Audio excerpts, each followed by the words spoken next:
നമ്മൾ ചെയ്യാൻ പോകുന്നത് അതുകൊണ്ട് പെരുന്നാളായതുകൊണ്ട് ഡ്രസ്സെല്ലാം മേടിച്ച് വെച്ചിട്ടുണ്ട്.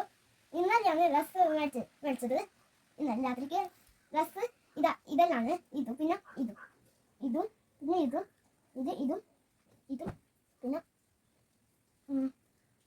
ഇതുമാണ് പിന്നെ ഇതുമാണ് പിന്നെ ഇത് അല്ല ഇങ്ങനെ ഉണ്ടാ ഇതും പിന്നെ ഇതും ഇതെല്ലാം ഉണ്ട് പിന്നെ ഇത് എല്ലാം എനിക്കാണ് ഇതെല്ലാം എനിക്കാണ് പിന്നെ ഇതും എനിക്കാണ് പിന്നെ ഞാൻ ഇന്നലെ കൊണ്ടുപോകാൻ വെച്ച സാധനമാണ് ഇത്. പിന്നെ ഇത് എൻ്റെ പെരുന്നാളിൻ്റെ അടുത്ത ഡ്രസ്സാണ്. പെരുന്നാളിൻ്റെ ഇട്ടു പെരുന്നാളിൻ്റെ അടുത്ത് മുന്നേ അടിച്ചല്ലേ വേറെ മുന്നേ അതെ തന്നെ ഇടാം ഇത് സാധനം. ഇതാ പാൻ എന്ത് ചെയ്താ വേണ്ട ഇത് എങ്ങനെ ഉരുണ്ട കാണിച്ചില്ല ഇത് ഉരുണ്ട കാണിച്ചത് ഇത് അതിൻ്റെ സ്കേൾ പോലത്തെ സാധനമാണ്. ഈ പെരുന്നാൾ ഡ്രസ്സ് ഇഷ്ടപ്പെട്ടില്ല ലൈക്ക് ചെയ്യുക കമന്റ് ചെയ്യുക ബെല്ലൈക്കൺ അടിച്ചു പൊട്ടുക.